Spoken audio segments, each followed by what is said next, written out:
of the People for the Parks and Trails, Aaron Demick and Andrew Sargent. Good afternoon. Good afternoon. Thanks for having us. Yeah, great to have you here. Thanks for all that you guys have been doing for the Parks and Trails. We're happy to do it. Yeah, definitely. Thanks for having us. You just completed your most recent project. Yeah, we put up lights in 5 parks, and it's something that our group, People for the Parks and Trails, worked with the city of Jackson. So Andrew was a big part of that. Yes, I should mention you both are employed at the city of Jackson, but you guys do this. This is outside of that and as volunteers. Yeah, we got this started in 2021, and I went to Andrew and I said it'd be good if we could do something to support trails and get people involved in the trails. And he said, how about parks and trails? So we thought that'd be a great thing to combine. So this is something that we do outside of our jobs as city employees. This is something we do on a volunteer basis as residents. Yes. So kind of how it works out is I'm the president of the board, and then Andrew is on our board as a Parks and Recreation liaison.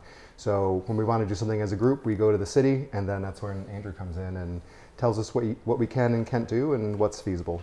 And you kind of have the inside track, Andrew, with Parks and Rec, because you know what the needs are. Of course. So, yeah, the partnership between the city of Jackson, more specifically our department, and People for the Parks and Trails, the partnership works out really well.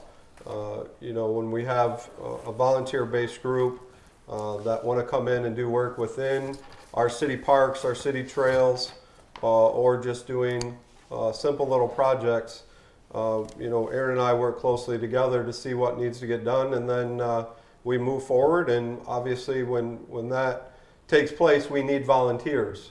And it's the reception we've had between myself, our department, Aaron being the president, and then the volunteer group has just been exceptional. And without those volunteers, we couldn't get a lot of the stuff that we get done. Well, I've seen the 3, just this past weekend, I saw, no, 4. I saw the Blair Park, Betsy Butterfield, and the Ganson Street. What else? Also Eleanor Mormon Plaza on East High Street and Kiwanis Park on Elm Avenue. So we got lights up at 5 parks this year. Well, they look great. Thank you. It makes a nice difference. Here's some pictures of your volunteer crew. You had a nice day for hanging the lights, didn't you? Yeah, this is our 3rd year doing lights, and the first 2 years it was just Andrew and I and a couple other volunteers that would just do it whenever we had time. But we thought it'd be good this year to do it well before Thanksgiving when the weather was nice. We did it on November 11th, Veterans Day, and we got all the lights up at 5 parks just in about 2 hours. So that was a great day for sure. And they look, obviously, we don't have snow now, but Right. I took advantage of the quick snow that we had in November to take photos. yeah, they look great in the snow. I know each year you'd like to do more and more, but outside of Christmas, have you got things lined up for your projects next year? Yeah, typically how it works is we do projects from April through November every year. And at the start of each season, I get with Andrew and we talk about where the needs are. We come up with ideas for the projects, and then we get a plan together and then get the volunteers in there. So we're really kind of taking a break through the holidays and the early part of the winter. And then once we get into March, we'll get talking about the year, and then projects will resume in April. So it's nice to give our volunteers a break. They do a lot of projects throughout the year, and also not as much to do in the winter. Right. Yeah. Are those new shoes?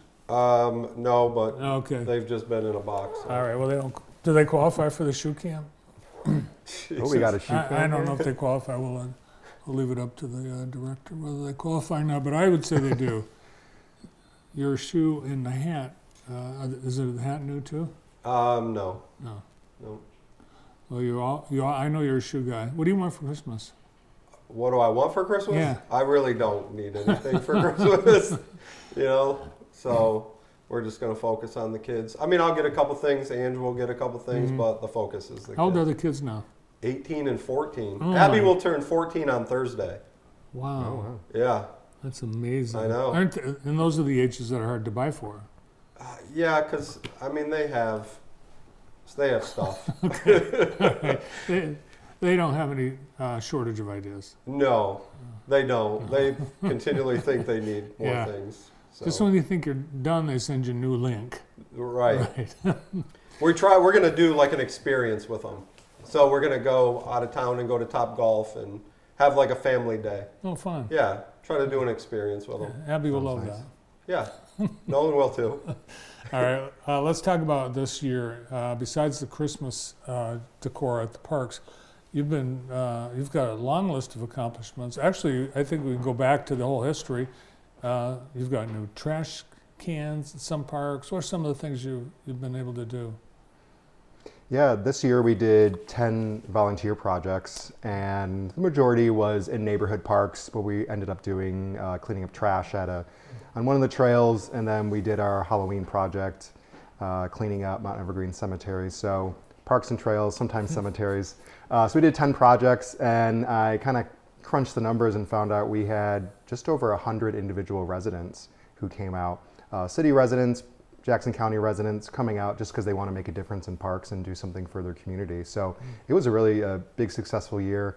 And every year we want to raise money for a donation to the park system. So that's when we start talking to Andrew and Kelly Hoover about what things we could possibly donate. So this year we ended up donating some bike racks to parks. Oh yeah, they're awesome.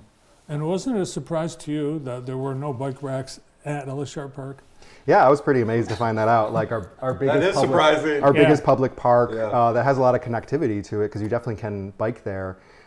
So it was a matter of thinking, what can we do to support that? So hopefully people will see the bike racks and realize when they go there for a recreation program or a community event or just to enjoy the park, they can ride their bike there. So got bike racks now, 2 sets at Ellis Sharp Park, one at the playground, one at the mini golf course, and then one at Loomis Park. Do you accept donations year round? Oh, definitely. So if anyone wants to get involved in People for the Parks, they can go to our website, which is peoplefortheparks.org, and you can fill out an interest form. If you want to volunteer, that'll get you on our email list so you can find out about our events. And then we're always accepting donations.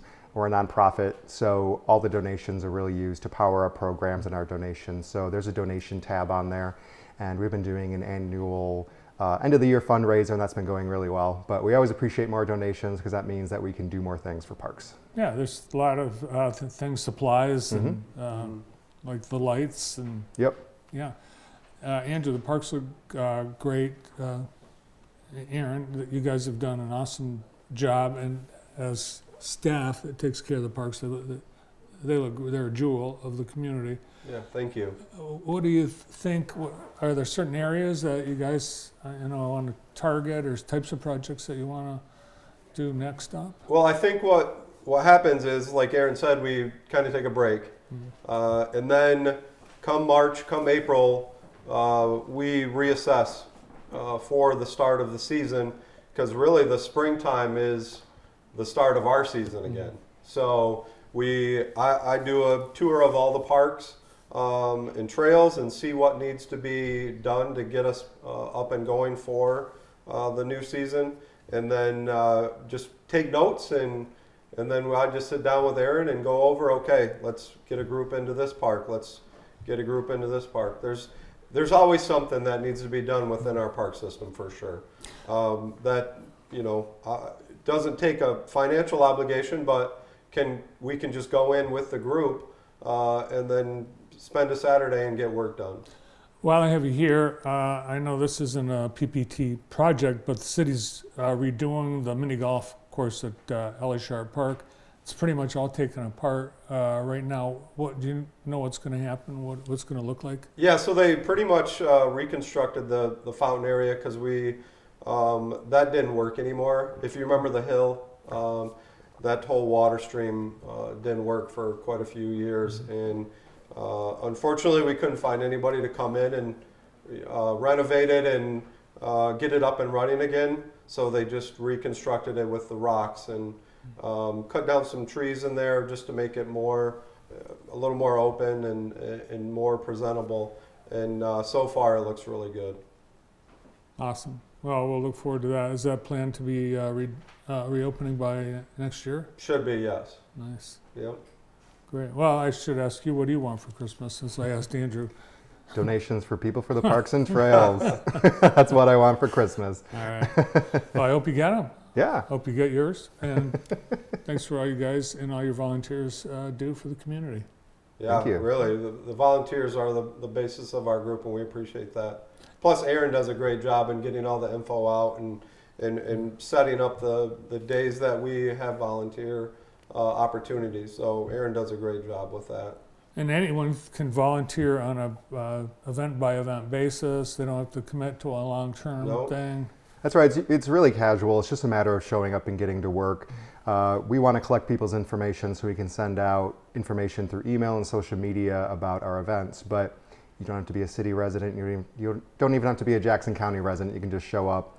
And typically what it looks like is we do 1 to 2 volunteer projects a month, April through November. And they're on Saturday mornings for the most part, 10 a.m. And it's just showing up for as much as you want. You could stay 20 minutes, you can stay 2 hours. And we're typically doing things like mulching, picking up trash, clearing out gardens, trimming. Occasionally we do some painting when we can. We found that takes a little bit more planning and doing. But yeah, it's just kind of showing up and doing something nice for the community. Yeah, I remember you painted the picnic shelter at Nixon Park. We did, yeah. We definitely did that. We've attempted to do Lions Park, but the weather kind of took a turn, so we couldn't do it. But you know, we paint picnic tables and stuff like that need to be done in the off season and then come spring. So Keep up the great work, and thanks for coming in today. Thank you. thanks a lot for having us. You bet. People for the Parks and Trails, co-founders Andrew Sargent and Aaron Dimmick. Next,